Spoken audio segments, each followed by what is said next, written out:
Hi, everyone. Yesterday we could not do YouTube Live, but that's fine. Today I have come. Ankita is not with me. I'll be sharing the screen and discussing the questions with you. This is countdown session 7 for Vallath, TN and Telangana set coaching. For those of you who are writing TN set and Telangana set, we have looked at some previous questions and made similar questions to help you. So here we go. Are you ready, everyone? All of you know about Bloomsbury Group. Bloomsbury Group was a very important group in the early 20th century. You might also know that Virginia Woolf was a very important figure in the Bloomsbury Group. Here we have a question. Who of the following did not belong to the Bloomsbury Group? Now, I know that probably you know Bloomsbury Group very well. Let us take this as an opportunity to discuss. Is John Maynard Keynes a member of Bloomsbury Group? Yes, he was an important economist of the Bloomsbury Group. John Maynard Keynes developed the concept of welfare state. Welfare state. It came after the Second World War. And John Maynard Keynes was the man who developed the concept of welfare state. The state is going to help people because they have lost a lot of opportunities for education and career. And the angry young man movement came against the welfare state. Okay, so he is a member of the Bloomsbury Group. G.E. Moore, is he a member? Roger Fry, is he a member? Clive Bell, are they there in Bloomsbury Group? Roger Fry was a painter and artist of the Bloomsbury Group. He was very much there. And so was Clive Bell. Clive Bell was the, Clive Bell was the brother-in-law of Virginia Woolf. The brother-in-law of Virginia Woolf, Clive Bell. He was the husband of Vanessa Bell. Vanessa Bell and Clive Bell. So let us go back to the PPT. Yes, Clive Bell is there. So who is the one who does not belong? It is G.E. Moore. G.E. Moore is the author of Principia Ethica. G.E. Moore wrote Principia Ethica. And G.E. Moore is not directly a member of Bloomsbury Group. You know that there are other members in Bloomsbury Group. Virginia Woolf and Leonard Woolf, her husband. Then there is Lytton Strachey, the biographer. Lytton Strachey, the biographer. Have you heard of Saxon Sidney Turner? Saxon Sidney Turner is also a member of Bloomsbury Group. Duncan Grant also. Please remember to look them up. If you want, I can write on the screen for you a little bit.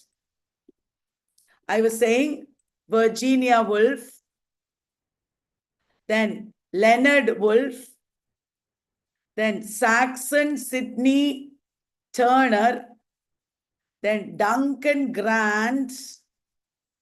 These are other members of the Bloomsbury Group. In our net classes, I write like this on the screen and teach.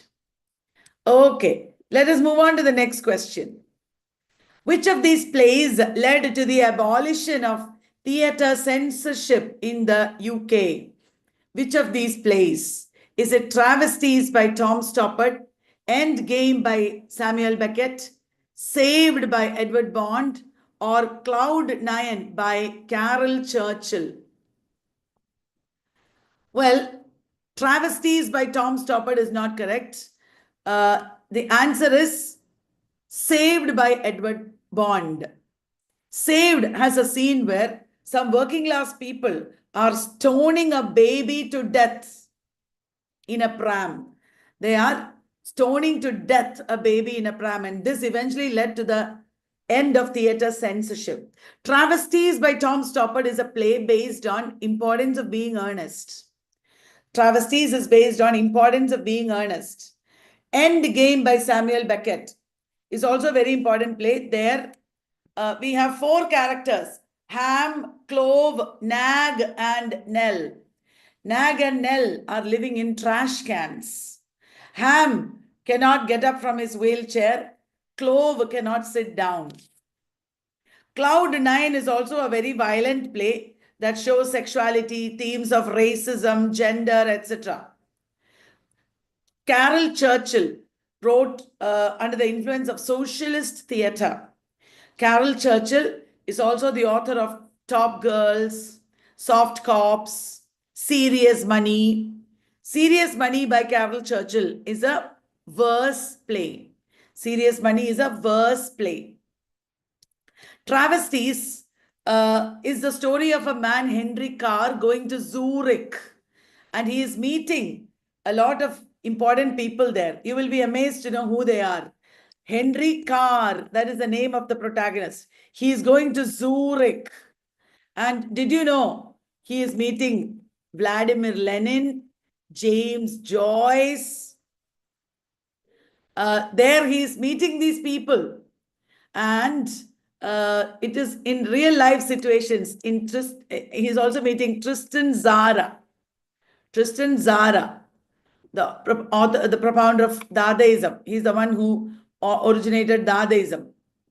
Right. So here we go. Which of the following is a momentous act that restricted the power of the House of Lords? You know, there are parliamentary acts that restricted the power of House of Lords. Is it Parliamentary Act 1911 or Charter Act 1813, Parliamentary Act 1949, or none of these? Which of these is a very momentous act? It is Parliamentary Act 1911, which restricted the power of House of Lords. They cannot wield money or use money in whatever way they want. Charter Act of 1813 is also called East India Company Act.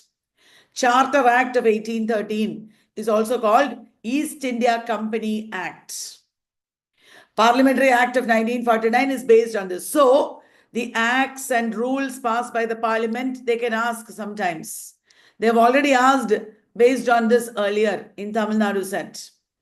Okay, which of these Pulitzer Prize winning plays and playwrights is wrongly matched? The plays are matched against playwrights, and these won Pulitzer Prizes. Which of these is wrongly matched? Is it Seascape by Edward Albee? Remember, Edward Albee is the American absurd playwright. Edward Albee is the American absurd playwright. He also wrote Who's Afraid of Virginia Woolf? And also The Zoo Story. Now, Buried Child by Sam Shepard. Buried Child by Sam Shepard is another important play. Then M. Butterfly by Henry Huang, David Henry Huang. That is also correct. All these are correct. The answer is Angels in America by Eugene O'Neill. So, Angels in America is not by Eugene O'Neill. It is by Tony Kushner. It is about the AIDS epidemic. And it also talks about national themes. And he's an LGBTQ writer, a very major LGBTQ writer. Tony Kushner. And also Angels in America was a little controversial. Please read up Tony Kushner. They have asked about him before. Okay, now moving on.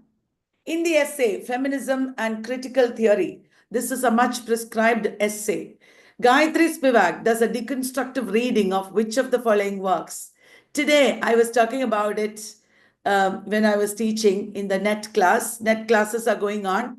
We have online and offline classes at Trivandrum and Ernakulam and also online. So, Feminism and Critical Theory is an essay by Gayatri Chakravarti Spivak. It does a deconstructive reading of which of these now works. Is an Angela Carter's Black Venus, Margaret Drabble's The Waterfall, Mahashweta Devi is mother of 1084. Because it is Spivak, don't go for Mahashweta Devi. That is wrong. The answer is Margaret Rubble's The Waterfall. The Waterfall by Margaret Rubble is based on Jane Eyre. Indirectly based on Jane Eyre. Right? Angela Carter's Black Venus is a famous short story. Remember, Mother of 1084 is also a play. Gayatri Spivak's famous works. You know, the trick to know what are the important works of a theorist is to look for Spivak and MA syllabi. Whatever is prescribed in MA syllabi will be important. Right? Okay, so please look up Understanding Digital Humanities. Who's the author of Understanding Digital Humanities? Remember, digital humanities is a very important area of study. Everybody is working on digital humanities. These are all people who have contributed to digital humanities. Think of the last NET exam. They asked about blue humanities, liquid modernity, so many contemporary approaches in theory you should know, because they will ask you about the major books in these areas. It is David M. Berry who wrote Understanding Digital Humanities. Please look up digital humanities and important works in that area. Medical humanities, that is another important area. Disability studies. Okay. This is the advertisement for our comprehensive 6-month online course. Many of you would be preparing for the next exam. Please join this course.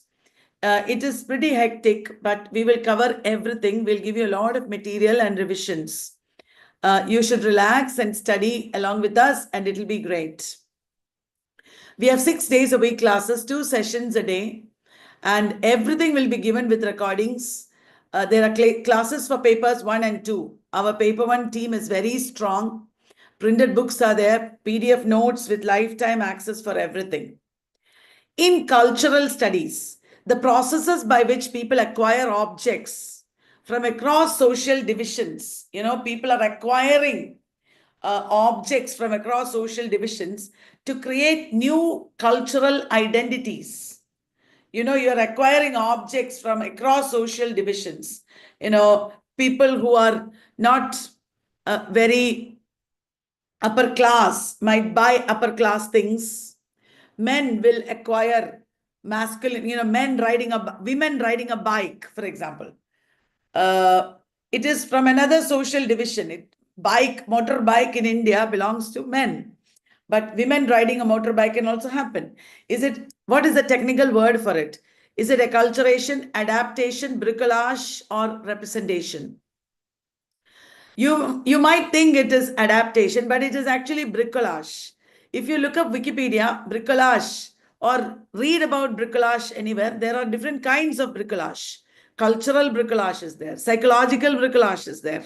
So please read extra about it. Claude Lévi-Strauss developed the concept of bricolage. And then Derrida also talked about it. Bricolage is when, suppose I am scratching my head with a pencil. That is bricolage. I'm using objects from another area in my area. That is bricolage. Did you understand? So you are using cloth, rags, cloth to stop a tap. A tap has broken and you're using cloth to stop it. That is bricolage. Cloth is something you use in other ways and then you're using it in a different way. So that is why this is bricolage. In culture studies also, bricolage is there. I hope you will read about it. The key in passing is reading extra about everything new. So please read about this. Now, there is a quotation given here. Objection is above all ambiguity, because while releasing a hold, it does not radically cut off the subject from what threatens it. On the contrary, objection acknowledges it to be in perpetual danger. This is a quote from Dash. All the books given here are by Julia Kristeva or Julia Kristeva. I will type here in case you did not understand what I'm saying. Julia Kristeva, okay, wrote all these works. Powers of Horror, Black Sun, Desire in Language, and Strangers to Ourselves. It is in Powers of Horror that she talked about abjection. Abjection is a very important term in Julia Kristeva. Julia Kristeva has also talked about Cora. You must have heard all this. You know already. I'm just reminding you. Cora, then phenotext and genotext. She talked about phenotext and genotext. Then she talked about intertextuality. She talked about semanalysis. So when we introduce you to an author, remember to look that author up. What are the terms? What are the major books? Today itself, please revise. Okay, that is the way to progress. Okay, so abjection is above all ambiguity. This quote is taken from Powers of Horror. Julia Kristeva is a feminist. She was a student of Roland Barthes. She's from Bulgaria, actually. She's a Bulgarian French theorist. And she has also written a lot about psychoanalysis. Desire in Language is a very important book. Please look up a little more about all this. It is a truth universally acknowledged that a single man in possession of a good fortune must be in want of a wife. Yes, everybody knows this is the opening line of Pride and Prejudice. Now, that is not my question. What is this an example of? Is it a litote, oxymoron, irony, or hyperbole? This is a figure of speech question. Litote, it means understatement. We are not amused, said Queen Victoria. To say that, to mean that she is angry, she said, we are not amused. That is the meaning of litote or understatement. This is not understatement. Oxymoron means opposites are connected together. You know, painfully beautiful, for example, is an oxymoron. This sentence is an example of irony. You know, when a person gets money, he needs a wife. He needs marriage. It is a little funny, isn't it? Because he's making use of a wife to take care of his house and property and children. Hyperbole means overstatement or exaggeration.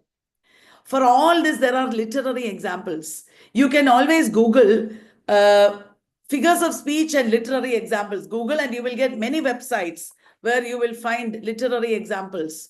That will be a great learning for you. Please do that. So this is irony. Next question.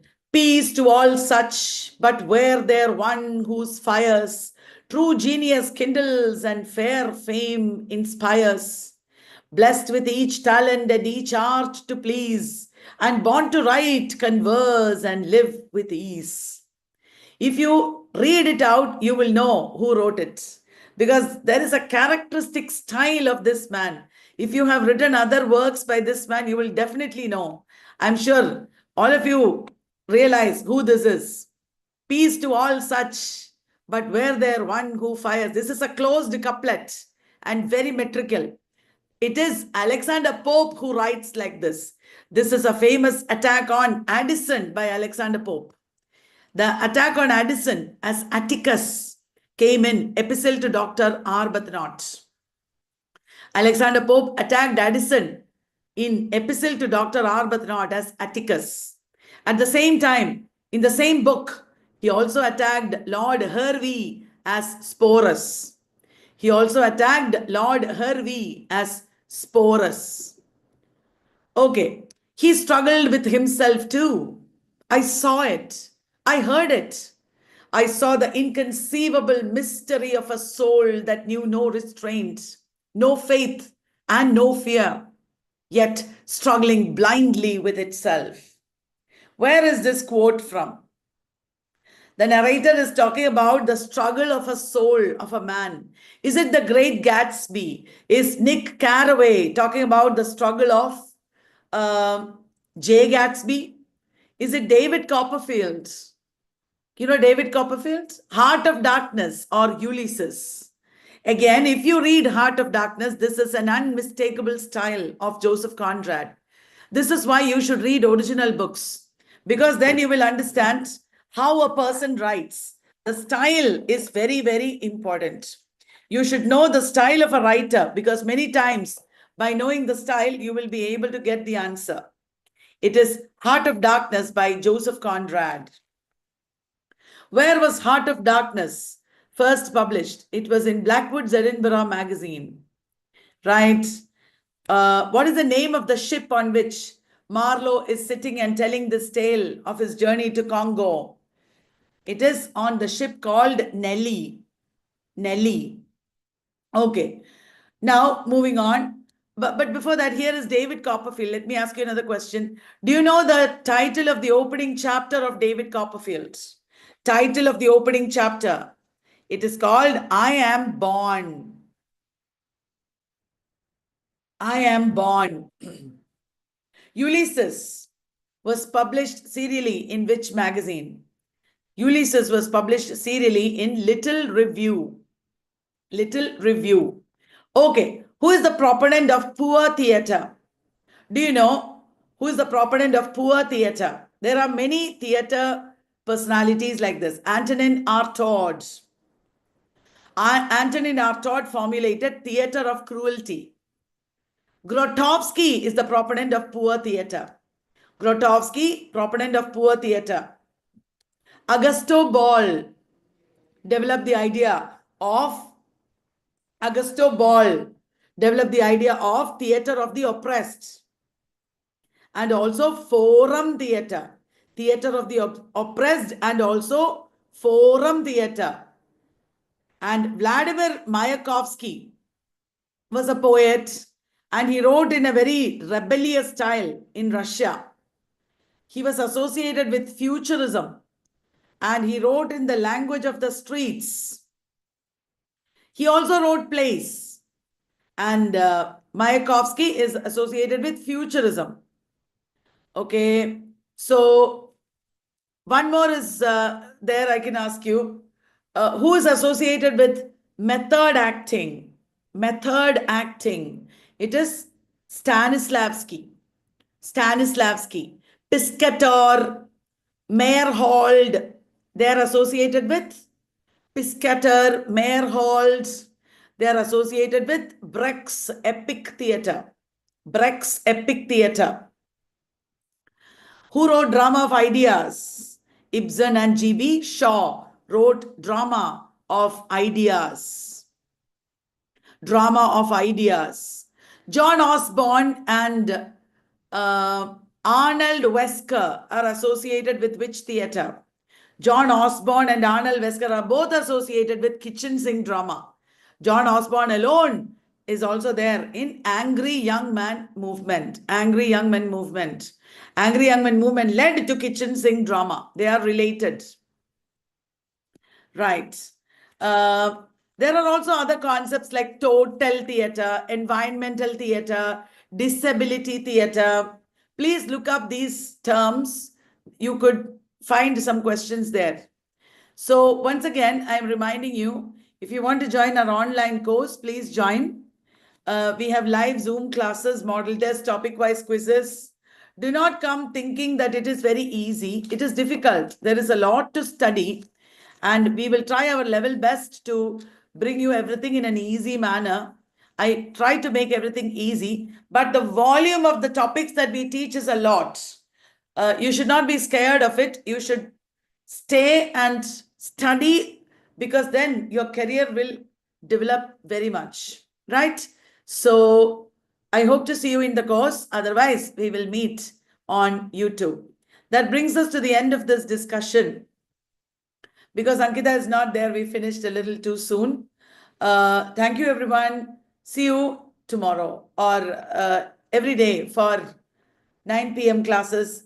At 9:30, please join us on our Telegram group for quizzes. There are 9:30 quizzes on in our Telegram group. Thank you, everyone. Bye. Good night.